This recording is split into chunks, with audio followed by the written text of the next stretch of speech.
This week I made a macrame rug.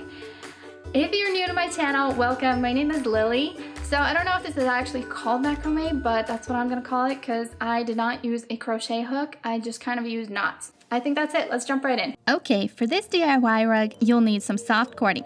The one I went with was on the thicker side, which made it easier to work with without a crochet hook. For my rug, I used a total of 50 yards of cording.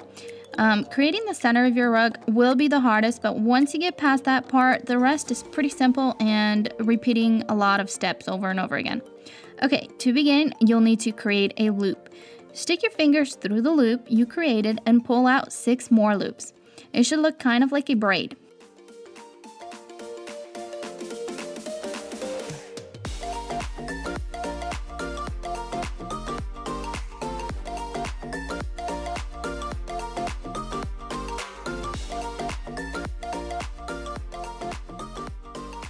Here's what the back side should look like. Okay, following that, you need to turn this braid into somewhat of a circle. This will be the center of your rug. Take your tail end and stick it in through your second to last loop. Make sure it's not your last loop. Leave your tail loose, don't worry about tucking it in. We'll take care of that later. Following that, you should have your last loop sticking out on the outer edge. Pull another loop through that last loop just for added security.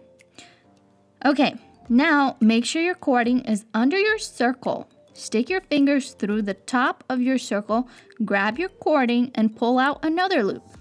Okay, now take this new loop you pulled out and stick it through the previous loop that's on the edge of the circle.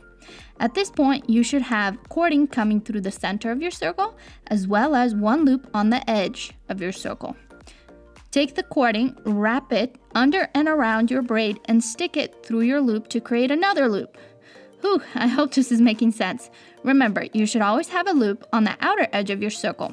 Okay, now repeat the steps again. Make sure your cording is under your circle, stick your fingers through to pull out a loop. Stick your new loop through your old loop and keep repeating the steps until you've went all around in a full circle.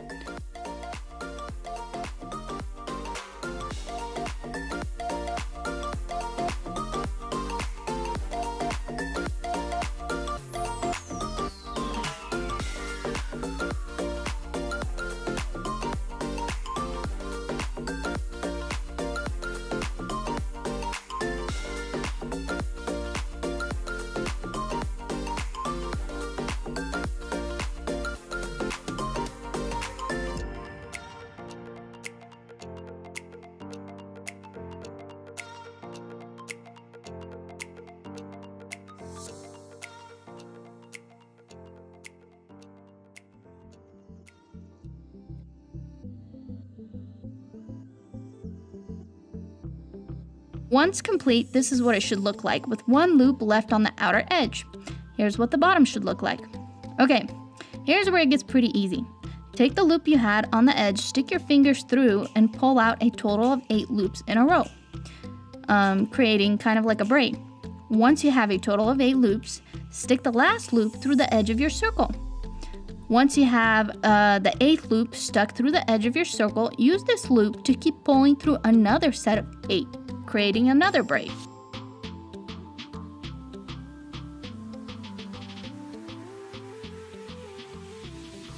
And once again, secure it to the edge. Repeat this pattern 2 more times until you've done a complete circle around the center of your rug.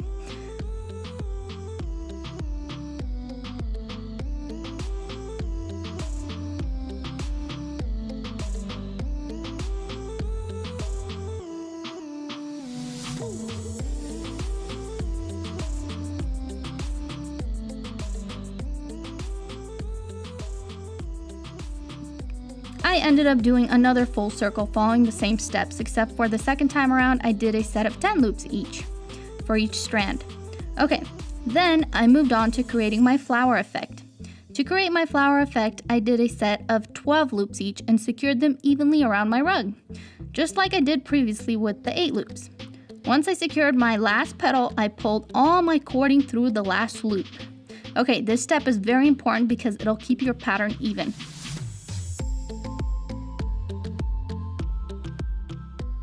Once you've pulled through all your cording, tuck it under half of your flower petal and pull out a loop at the center of your flower petal on the edge.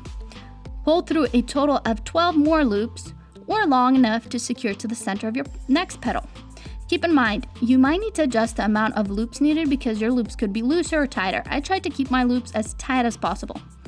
To even out my round rug, I went around in a circle, creating a total of 12 loops for each section and attaching them to the center of the edges of my flower petals. Here's what it should look like.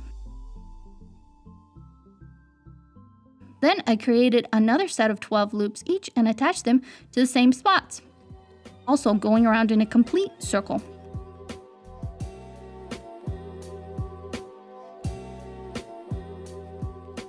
Following that, I created petals going around the edges of the rug. I think I did about 9 or 10 loops for the edges. To finish off the macrame part of this DIY, I tied a knot through the last loop and tucked the remaining cording into the back. I only had about 3 inches left.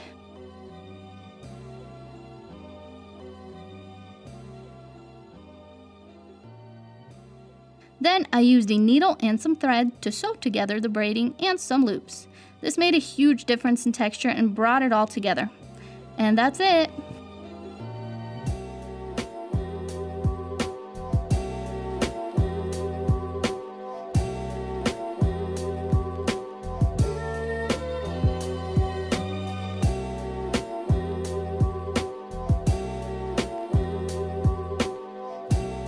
Just to give you a heads up, this is about 2.5 feet wide and it was 50 yards of cording, which is a lot of yards of cording. It took them forever to count it up.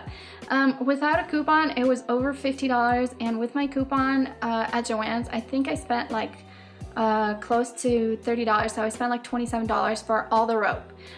It's a perfect bathroom rug or maybe next to the bedside, but I would not do like a giant size dining room rug or something, because it would get quite pricey, unless of course you could get a heck of a good deal on cording.